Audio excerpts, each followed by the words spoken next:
अरे वो दिल कहाँ से लाऊं,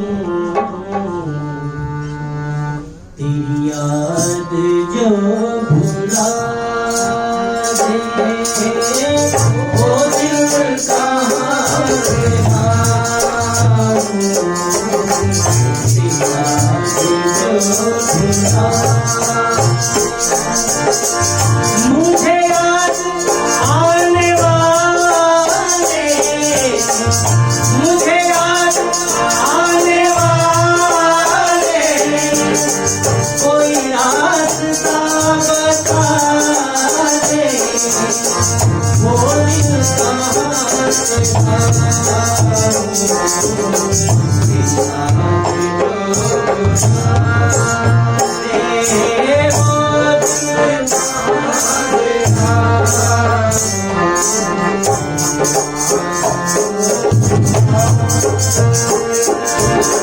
मुझे याद आने वाले, याद आने वाले, कोई रास्ता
मुझे तेरी बेरुखी का कोई शिकवा ना गिला है।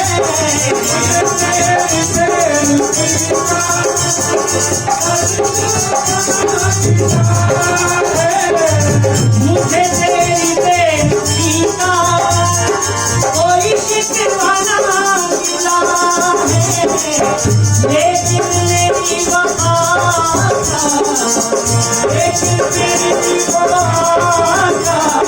मुझे कुछ तो अब सिखा दे।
जिया मुश्किलों में हर दम तेरी याद मेरे सहारा, जिया मुश्किलों में हर दम तेरी याद मेरे सहारा। मेरा दिल बोतल नहीं है, मेरा दिल बोतल नहीं है, तेरी याद को भुला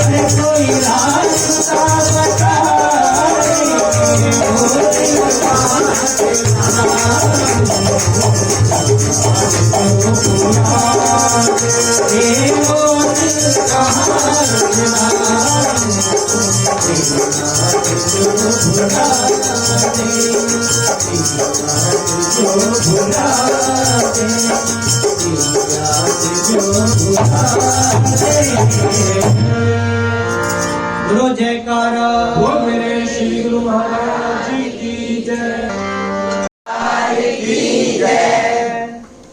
इष्ट देव भगवान की परम प्रिय आत्मा, आप सब ने आज श्री गुरु महाराज जी के चरणों में पावन हाजिरी लगाई।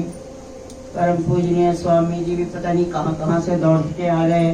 ये आपके प्यारे प्यारे भाई बच्चे जो भी आप कहते हो, ये बच्चे आए, इन्होंने अपनी अपनी तरीके से श्री गुरु महाराज जी के श्री चरणों में अपनी हाजिरी लगाई। प्यारे, किसी के घर में कहीं कोई चला जाता है ना तो लोग अफसोस करते हैं, है ना।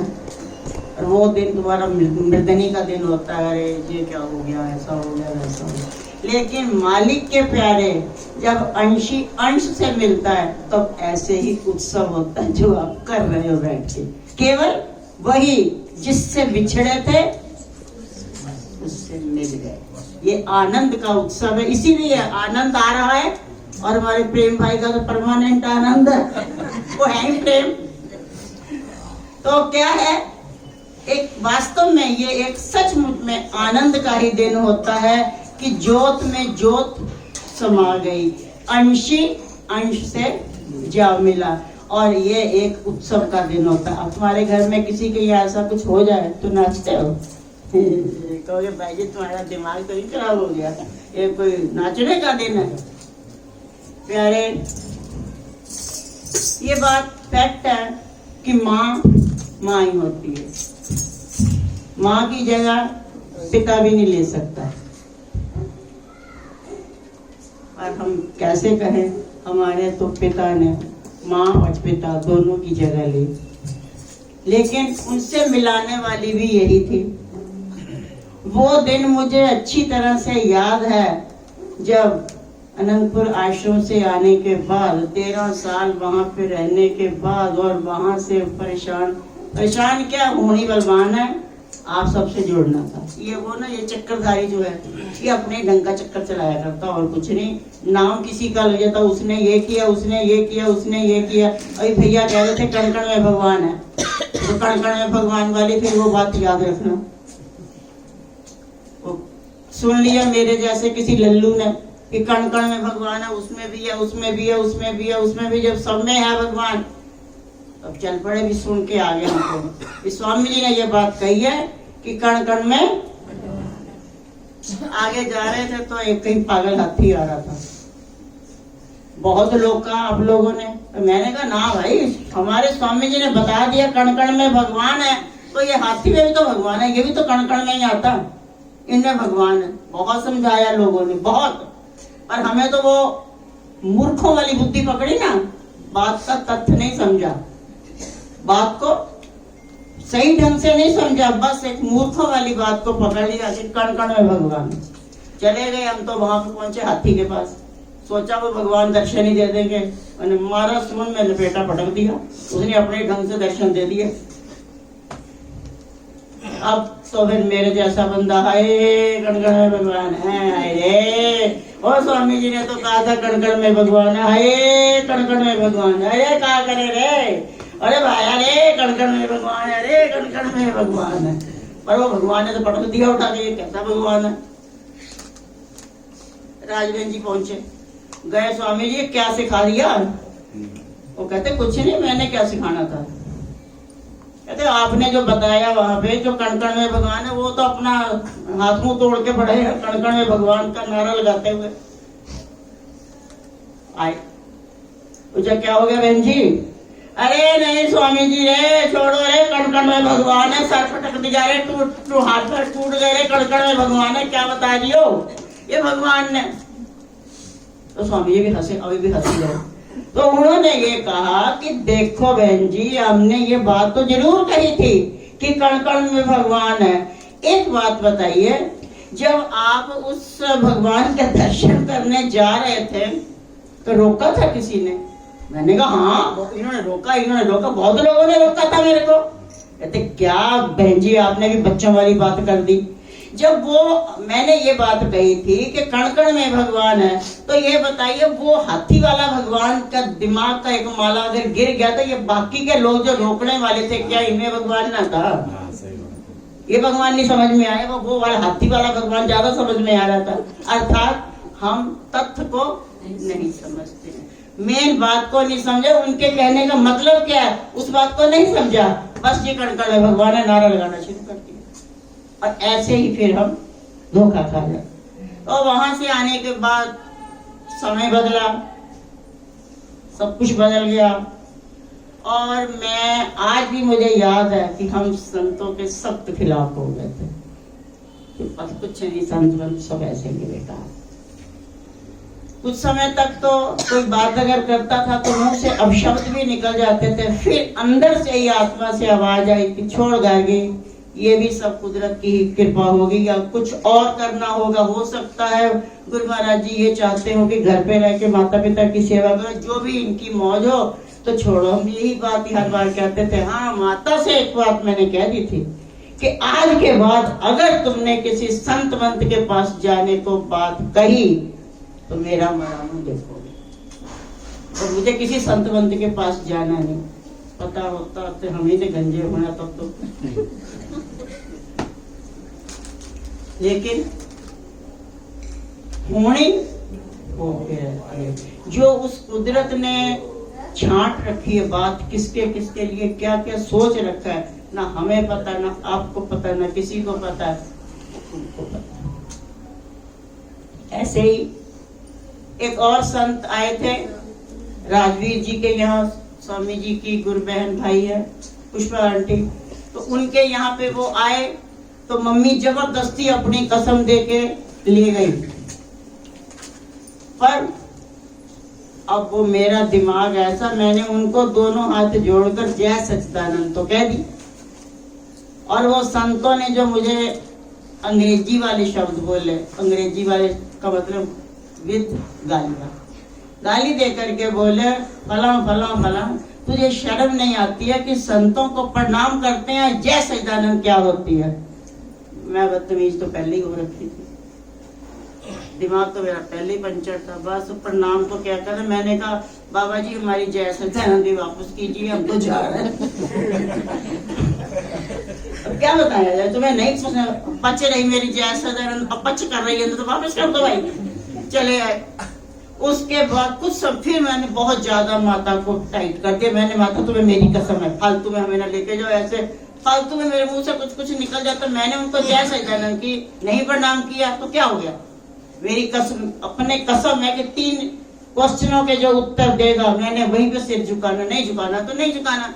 तो जय सच्चिदानंद तो की, मैं अकड़ के तो नहीं खड़ी हुई।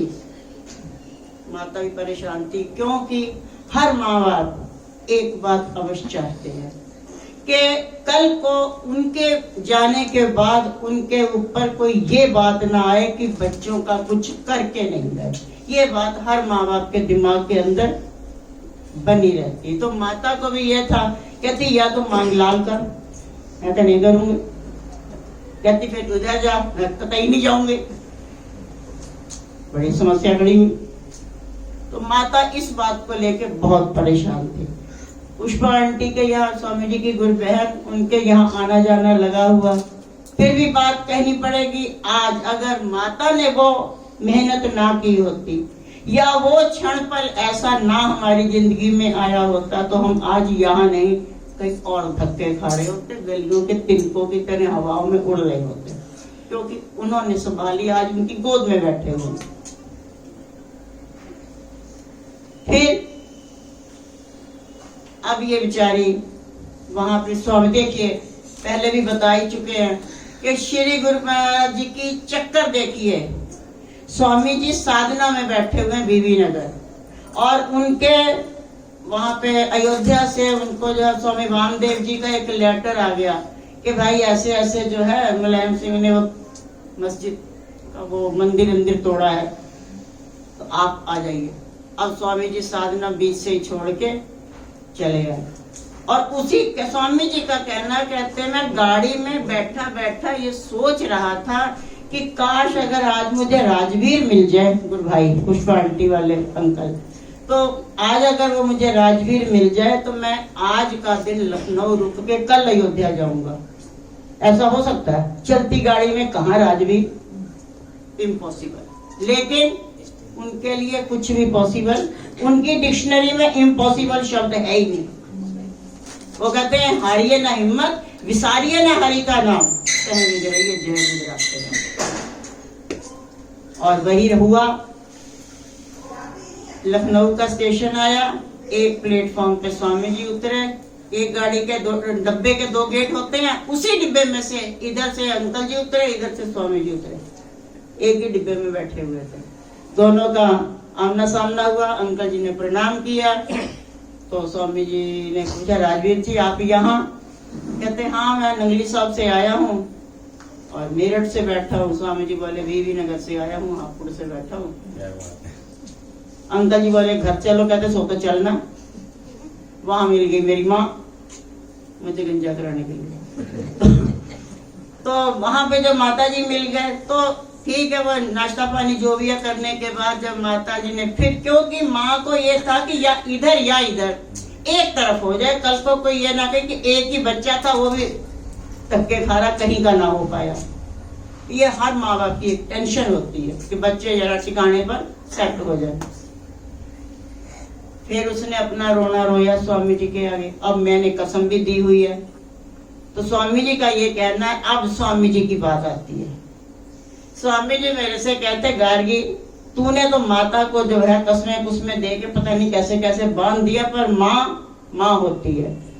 मुझे माता जी के वो करुणा वाले शब्द आज भी याद आते हैं, उस समय जब उन्होंने कहा था तब। किस तरह माता जी ने मेरे आगे रो करके सारी तेरी गाथा गाई और फिर बाद में मेरे से कहा, महात्मा जी वो तो ढीठ है, वो तो आती नहीं, आप नहीं आ जाएंगे, आप ही चल पड़े घर पे। प्यारे, और कोई शायद संत होता ना 1000 बातें बनाता, क्यों वो अकड़ी हुई है तो मैं क्या ऐसे ही हूँ, मैं क्यों जाऊं।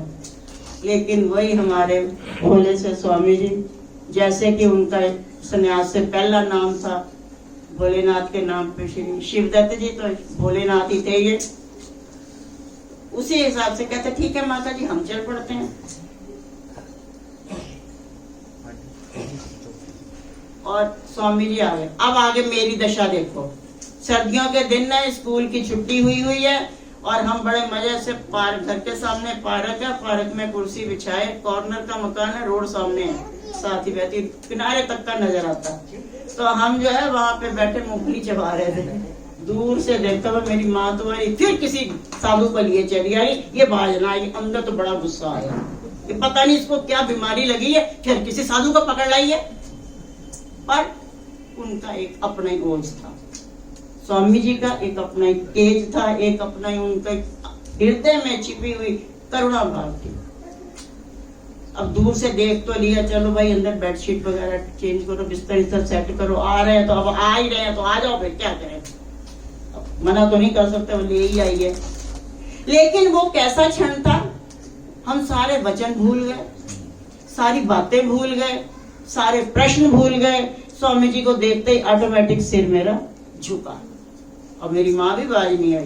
कहती अब तेरे प्रश्नों का क्या हुआ, क्योंकि उनको मैंने मत्था इसलिए नहीं देखा तो मेरे प्रश्नों का उत्तर चाहिए। तो बोली अब क्या हुआ, तो इतना ही झुका था। हाँ नहीं मत्था नहीं टेकना बाबा जी जैसे। स्वामी जी ने बड़े प्यार से सिर पे हाथ रख के बोले बेटा क्या हुआ।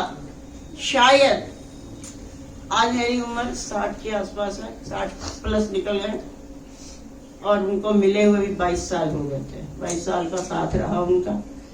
आज से 22 साल पहले मेरी जितनी उम्र होगी उस उम्र तक शायद मेरी जिंदगी के ये पहले व्यक्ति थे जिसने मुझे बेटा कहा।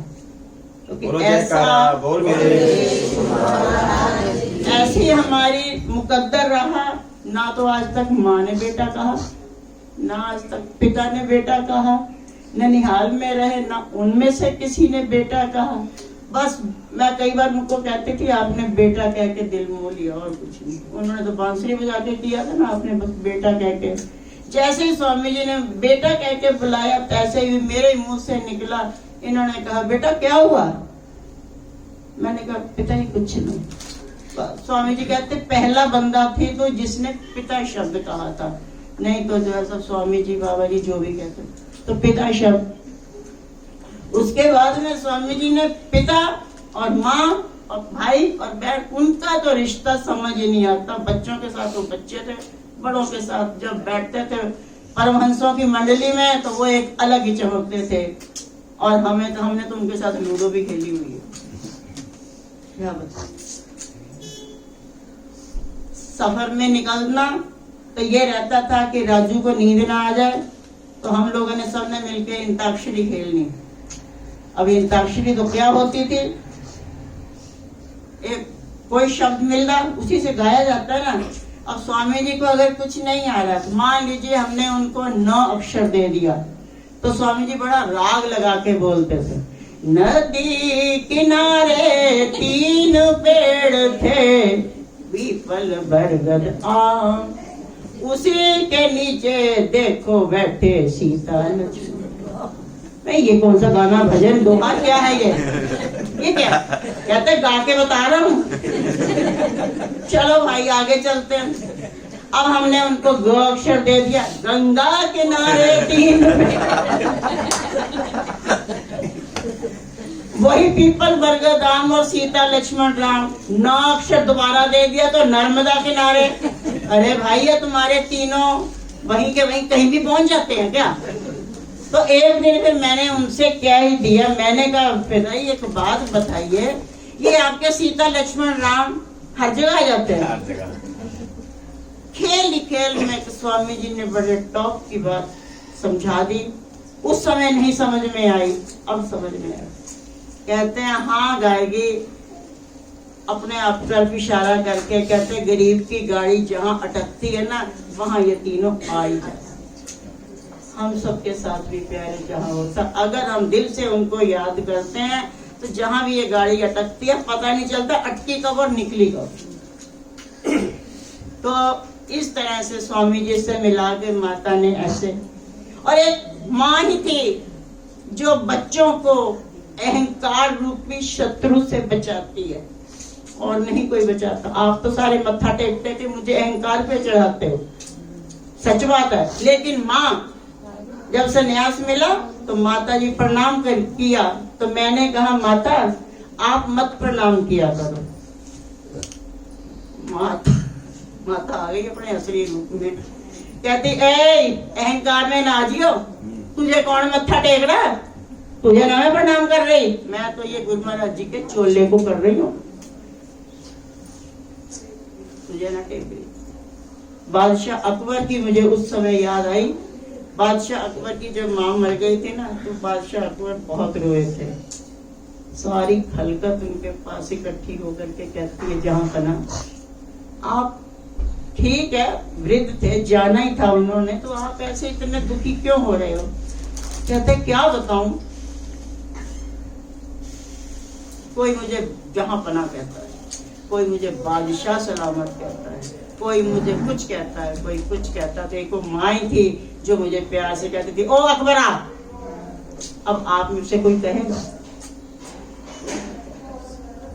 क्योंकि माँ उस बादशाह सलामत में वो मुझे ममता नजर नहीं आती जो माँ के द्वारा कहे हुए अकबरा में आती थी, क्योंकि वो माँ दिल से ये बात कहती थी। माँ कभी भी बच्चे को अहंकार के घोड़े पे चढ़ने नहीं देती। सरबजीत जी हुए एक, कई बार उनका प्रसंग सुना होगा आप लोगों ने, पर अब बात आई तो आई गई। सारे उनको सरबजीत कहते थे, सब दुनिया उनको सरबजीत कहती थी। हमारे इस मत के अंदर जो ऐसे मुझे स्वामी जी ने बताया, एक नियम है, जब संन्यास मिलता है तो सबसे पहले अपने परिवार में भेजते हैं। स्वामी जी ने संन्यास देने के बाद मुझे सबसे पहले लखनऊ भेजा, तो हम गए, कुछ लोगों ने नाम दीक्षा भी ली, सब हुआ, चले आए, बाकी बताया, सेवा दे दी। मैंने कहा बाबा ये रहा लखनऊ कहाँ है। तो मैंने पूछा, मैंने कहा एक बात बताइए, मतलब ऐसे अपने परिवार में भेजने का क्या मतलब होता है? कहते याद करो पुराना इतिहास, जितने भी महापुरुष हुए हैं, अगर उनको चोला दिया गया तो सबसे पहले भिक्षा माँ से ली, अपने परिवार वालों से लिया। कारण लोगों को क्या पता, लोगों के तो सामने तुम जैसे भी गीत गा दोगे, लोग तो तुम्हें वैसी बढ़ाइयाँ देनी शुरू कर देंगे। लेकिन जिस मोहल्ले में तुम खेले खाए हो, जिस मोहल्ले में तुम रहे हो, जिनके यहाँ रहे हो, घर वालों को, माँ को, पिता को, भाई को, बहन को, उनको तुम्हारी औकात का पता है। अगर वो इज्जत दे देते हैं तो समझो तुम पास, और नहीं तो दुनिया तो तुम कुछ भी कह के दुनिया को तो तुम चला ही लोगे। इसलिए फिर दूसरा टिप स्वामी जी ने मुझे ननिहाल में भेजा, वहां से भी उनके आशीर्वाद से विजयी हो गया है। तो क्या है, माता पिता कभी भी व्यक्ति को अहंकार के घोड़े पे नहीं चढ़ने देते। वही होते हैं अगर कहीं भी अहंकार ये फन फैलाने लगता तो नीचे से वो काट देते हैं। ताकि मम्मी एक बात जरूर कहती थी, कहती मैं अगर तुम्हें कुछ कह दूं ना तो कोई बात नहीं, हाँ कोई कहेगा वो मुझे अच्छा नहीं लगेगा, क्योंकि खुद वो चाहे मार भी ले, कुछ भी कर ले, लेकिन अगर कोई ऐसे उंगली भी उठाएगा तो माँ को बुरा लगता है। तो वो सरबजीत पूरे अपने उसमें सब उसको राज्य के अंदर सब उसको सरबजीत जी आगे, सरबजीत जी आगे, सरबजीत जी आगे। पर उस सरबजीत जी का कचरा उस समय होता था जब माँ के पास जाते थे, माँ कहती थी ओ सरवा, वो कहता था सारी झंड कर देती है, सबके सामने सरवासा कहती है, ये क्या बात है। एक दिन बड़ी हिम्मत करके उन्होंने पूछ ही लिया कि माँ तुम, सारी दुनिया सरबजीत कहती है, तू नहीं कह सकती, तू ही मुझे सरबजीत कह दे। कहती कैसे कहूँ, मुझे पता है ना तुम अभी सरबजीत है ही नहीं, क्योंकि सरबजीत वो होगा जिसने अपने मन को जीता। दुनिया को जीतने के लिए वाले को सरबजीत नहीं कहते, मन को जीतने वाले को सरबजीत कहते। उसने कहा अच्छा माँ कोई तो ऐसा तरीका बता जिससे तू मुझे सरबजीत कहे, मेरा बड़ा दिल दुखता है जब सबके सामने तो वो सरवा मेरा कचरा कर देती है। माँ ने कहा हाँ एक है रास्ता। उस समय के मौजूदा संत कबीर जी थे। उन्होंने कहा माँ ने तू कबीर जी के पास जा और उनसे एक कागज पे लिखवा ला, उनसे तू शास्त्रार्थ कर, चाहे उनसे बातचीत कर, चाहे तू कुछ भी कर, अगर कबीर जी तुझको सरबजीत मान ले तो मैं मान लूं। कबीर की तो कोई बात ही नहीं है। लोग सोचते संत तो ऐसे ही होते भोले, पर वो भोले नहीं होते। जीव के कल्याण के लिए शस्त्र भी उठाते हैं। श्री गुरु महाराज जी ने कई बार चमर उठाई है, कई बार छड़ी उठाई है। हमारे वो जो बीच में बैठे हुए हैं स्वामी निजात्मानंद जी, उनके बारे में तो क्या कहा जाए। गलती आपने की है और श्री गुरु महाराज जी ने अगर स्वामी जी से उनका नाम लेके कहा ये कैसे हो गया, ये नहीं कहते थे इन्होंने किया, महाराज गलती हो गई। कई बार उन्होंने डांट खाई और हम तो हमारी भी गलती दूसरे पे थोप देते हैं, पर हमारे जो जिनके हम हैं संतान, उन महापुरुषों का क्या कहा जाए। तो वो भी गया, जाके कबीर जी से बोला भाई ऐसा है, या तो मुझसे शास्त्रार्थ करो, नहीं तो एक कागज पे लिख दो कबीर हारा सरबजीत जीता। कबीर जी बोले अनपढ़ हूँ, मुझे आता जाता कुछ नहीं, खुद ही लिख ले, मैं अंगूठा ठोक दूंगा, मुझे कुछ पता ही नहीं। उसने कहा ठीक है भाई ये तो काम है। ये तो सरबजीत ने खुद ही लिखा, तो सरबजीत जीता और कबीर जी हारे, और कबीर जी ने अंगूठा लगा दिया। वापस आ गया, बोला देख माँ अब तो कबीर जी हार गए, और कबीर जी ने जो है ये चिट्ठी लिख के दी है, ये देखो उनका अंगूठा भी लगा हुआ। बोले क्या है, पढ़ जरा। उस पे लिखा था कबीर जी जीते सरबजीत हारा। बड़ा उसने बड़ा मत्था ठोका, लिखा तो मैंने था, ये क्या हो गया।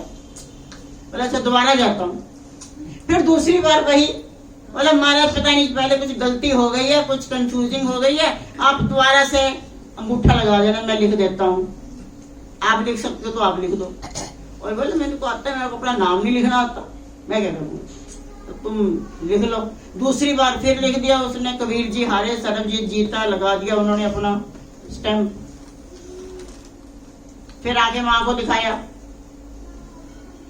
फिर वही भी उल्टा लिखा हुआ था, सरबजीत हारा और कबीर जी जीते। जब तीसरी बार यही घटना घटी क्योंकि बार बार जब संतों के सामने व्यक्ति अपनी हार महसूस करता है तो मन को धक्का अवश्य लगता है। जब तीसरी बार में उसने वही चीज देखा तब उसको लगा कि नहीं, सर्वजीत इनसे न जीत सकता। फिर वो उनकी शरण में गया और फिर उनसे नाम दीक्षा ली।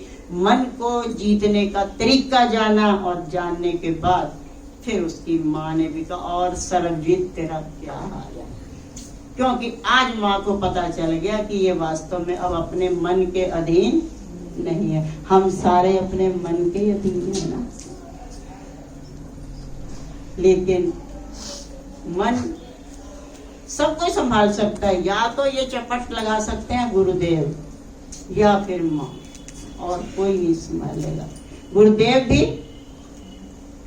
हमारे साथ, आप सारे नसीब वाले हो, आपको स्वामी जी ने प्यार किया, बहुत प्यार किया, बहुत प्यार किया, बहुत अच्छा लगा। हम आपसे ज्यादा नसीब वाले, हमने उनका थप्पड़ भी खाया, क्योंकि दया संत की ना भली और भली संत की त्रास, रज्जब ज्यों ज्यों भानु तपे फिर मेह बरसन किया। जैसे जैसे सूरज बहुत तेज तपता है ना, तो आप लोग कहते हैं आज तो बहुत भयंकर आग बरस रही है, अब लगता है बरसात होगी। ऐसे ही कि जब महापुरुष भी ऐसे तपते हैं अर्थात गुस्सा करते हैं, तो मन के अंदर यह समझ लेना अब कृपा उतरने वाली है, अब दया दृष्टि होने वाली है। पर यह है कि हमें तो उनकी डांट ही बुरी लग जाती है। कुछ कह दे तो अरे हम छोड़ो, हम भाई जी को ही छोड़ देंगे, भाई जी तो डांटते हैं, हरिहर मोहन जी बहुत प्यार करते हैं, उनके पास जाएंगे, दरबार में संत कथा है। पर एक बात सोच लेना, जो बछड़ा ना घूम घाम के कहीं भी जाए, आखिरकार अपनी गाय के पास, अपनी माँ के पास अवश्य आएगा, क्योंकि उसको और कोई दूसरी गाय अपने पास आने ही नहीं देगी। तो उस गाय को ही पता ये मेरा बच्चा नहीं है, धक्के खा के फिर आएगा अपनी ही माँ के पास, और वही प्यार भी करेंगे और वही डांट भी देंगे। तो प्यारे, माँ की कमी उस समय नहीं मुझे लगी, हम सोचते थे ठीक है, पता नहीं हमेशा डांटती रहती है।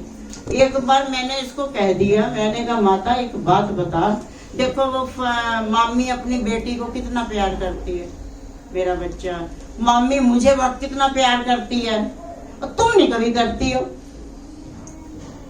आज एक और भी नाम याद आ गया, बहुत पुराना नाम याद होगा आपको, उर्मिल साहनी, शादरा में रहती थी।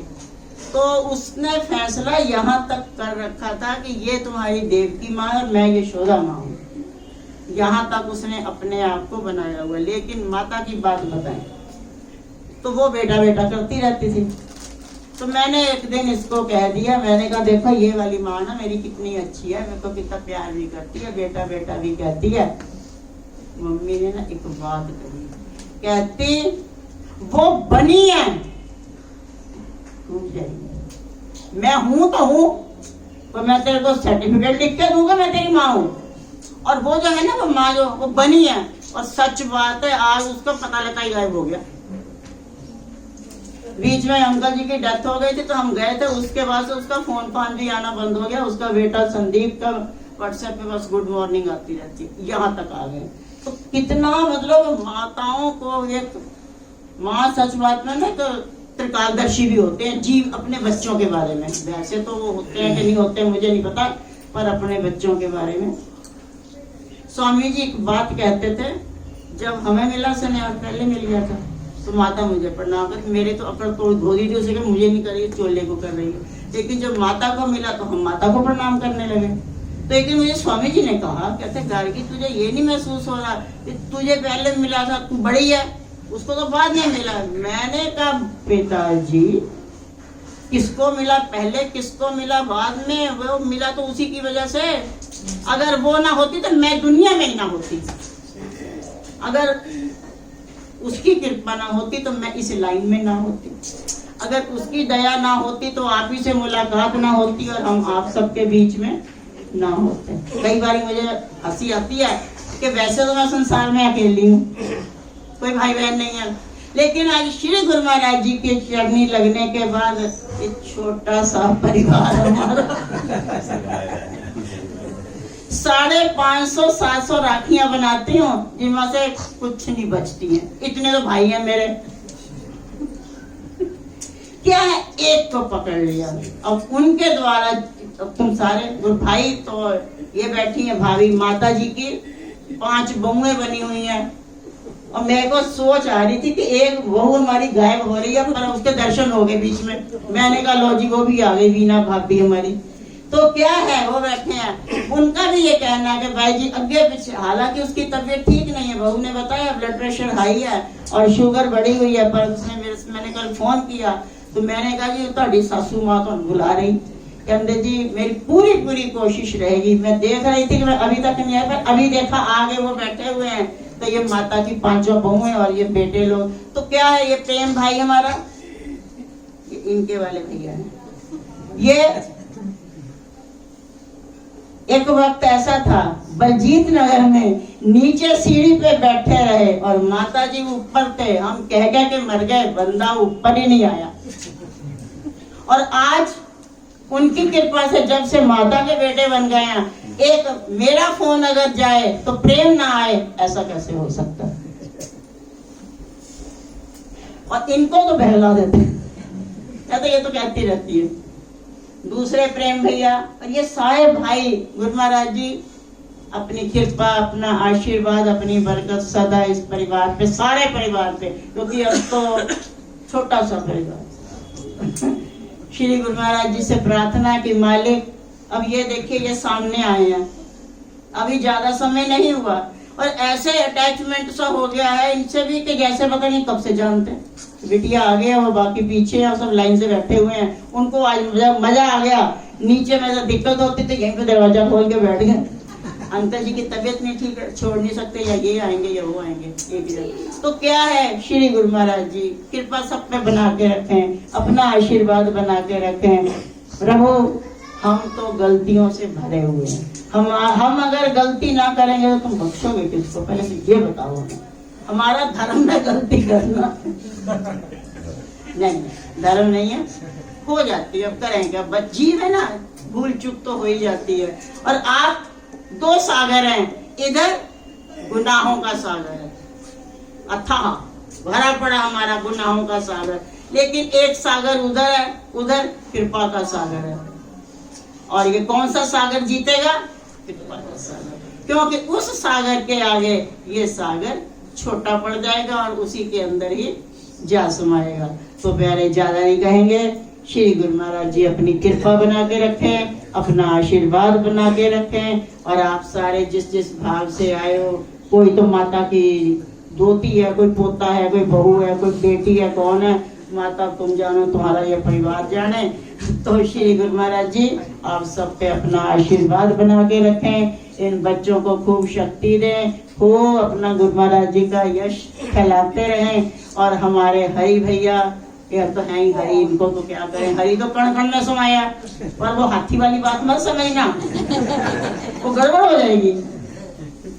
तो इनको भी श्री गुरु महाराज जी तंदुरुस्ती बख्शें, अपना आशीर्वाद बख्शें, और ये ऐसे ही गुरु महाराज जी के, स्वामी जी के नाम का झंडा लहराते रहें। इसी के साथ ही वाणी को विराम देंगे।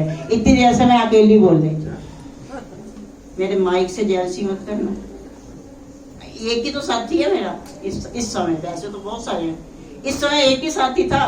तुम कहोगे तुम्हारा तो माइक साथ दे रहा है, तो तुम इन सब की आवाज ज्यादा है होनी चाहिए ना। तो अब हम देखेंगे कि मेरी आवाज अकेली की तेज है कि तुम सबकी तेज होती है। अभी कंपटीशन है, गुरु महाराज फैसला आपने करना। बोल जयकारा।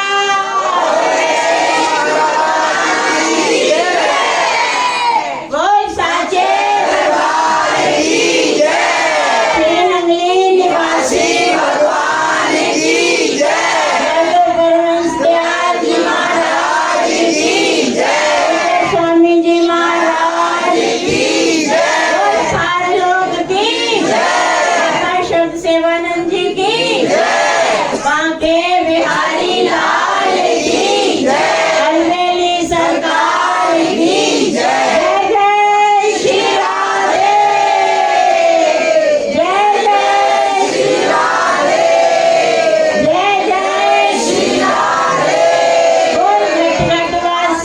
भगवान